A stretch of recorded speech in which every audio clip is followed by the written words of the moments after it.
नमस्कार। इस वक्त हमारी राजधानी दिल्ली प्रदूषण से बुरी तरह ग्रस्त है। हमारे बीच इस वक्त उपस्थित हैं सुप्रीम कोर्ट और हाई कोर्ट के एडवोकेट श्री मुनीश कुमार गौर जी, जो कि दिल्ली सरकार में एम्प्लॉइज कंपनसेशन कमिश्नर भी रह चुके हैं।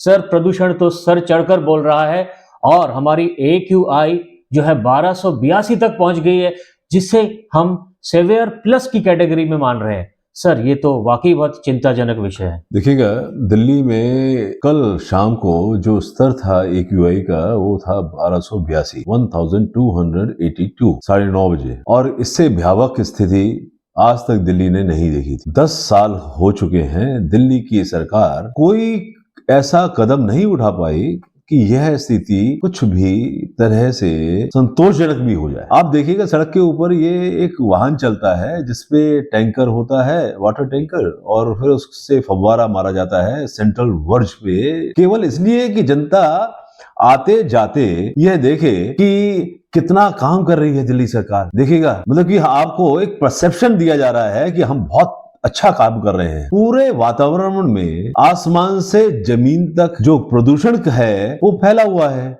लेकिन सेंट्रल वर्ज में आप फव्वारा मार के क्या दिखाना चाह रहे हैं? और उसके ऊपर जब ट्रैफिक चलता है तो गीली मिट्टी उस टायर के ऊपर चिपक जाती है और थोड़ी देर आगे बढ़ के वो टायर जब सूख जाता है तो वो दोबारा मिट्टी को हवा में फेंकता है। तो आप क्या कर रहे हैं? दिल्ली के अंदर हवा जो है अभी स्थिर चल रही है, वायु का जो आवागमन होता है दाएं से बाएं, वो अभी रुका हुआ है, और ऐसी स्थिति में आप फव्वारा मार के मिट्टी को और थोड़ा, मतलब कि जो शांत मिट्टी बैठी है उसको टायर के माध्यम से दोबारा हवा में उड़ा रहे हैं। ये जो आपने ग्रैप बनाया, ग्रेडेड रेस्पॉन्स एक्शन प्लान, उसमें ना प्लान बनाया ना एक्शन है। ग्रेड आपने दे दिए, ग्रेड 1 से ग्रेड 2, ग्रेड 3, अब ग्रेड 4 में हम जा चुके हैं।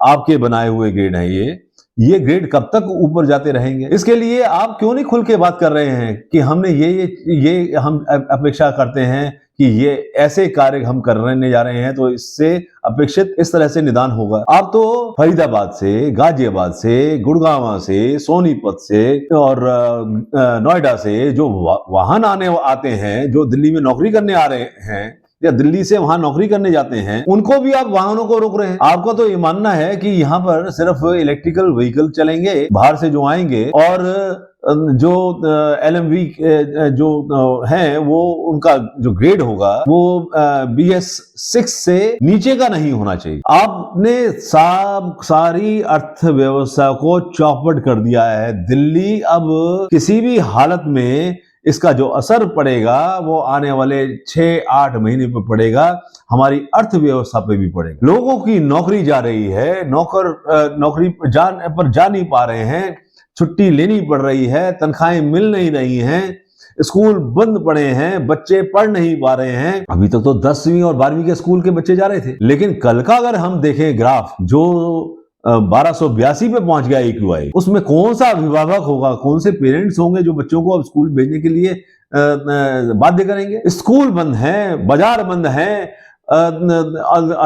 ऑफिस बंद है, और फिर आप कहते हैं कि आप जो गाड़ियों के नंबर के हिसाब से जो उसको आप अब ये भी कह रहे हैं कि हम ऑड इवन करेंगे, तो मतलब आधी गाड़ियों के जो मालिक हैं वो कहीं आवागमन नहीं कर पाएंगे। आपकी बसें दिल्ली में चल नहीं रही हैं, बसें आपको लानी थी 10,000। जो केंद्र सरकार ने कुछ इलेक्ट्रिकल व्हीकल आपको दिए थे वो आपके चल रहे हैं। आज की तारीख में जो आपके पास में बसें पड़ी हैं वो भी करीब 4,000 बसेस हैं, उनको समय पे चलाया नहीं जा पाता है, क्योंकि आज की तारीख में तो आपने सब कुछ देख ही रहे हैं कि क्या हालत है दिल्ली की स्थिति की। रात को बसें का चलना बड़ा दूभर हो गया है, दिखाई नहीं देता है। ड्राइवर को 6 बजे के बाद में बस चलाने में परेशानी हो रही है। आपने सुधारा क्या 10 वर्ष? क्या कुछ कर पाए? तो आप खुद क्यों नहीं कहते कि मैं इनकम्पिटेंट CM था और मैंने एक और इनकम्पिटेंट CM को सत्ता सौंपी? आतिशी जी, आप बताइए, आप कई महीनों से अब CM हैं, आपको बताना पड़ेगा। आपके केजरीवाल तो तिहाड़ रिटर्न है, वो तिहाड़ से आए हैं, वो तो अभी सुस्ता रहे हैं, आपको गद्दी की चाबी दे बैठे हैं, क्योंकि सुप्रीम कोर्ट ने तो ये कह दिया कि आप काम करने लायक ही नहीं है, दफ्तर में नहीं जाइएगा क्योंकि आपने फाइल चुराई थी। ये क्या सरकार दी है? ऐसी सरकार की अपेक्षा थी? अन्ना हजारे के समय में जिस तरह से जन आंदोलन खड़ा हुआ था, आप पे विश्वास किया था, जनता अब आप पे विश्वास खो चुकी है। आप खांसते हुए खुद आए थे, अब पूरी दिल्ली खांस रही है। आपको समझना चाहिए कि आपने दिल्ली की स्थिति कहां ले आई है। धन्यवाद।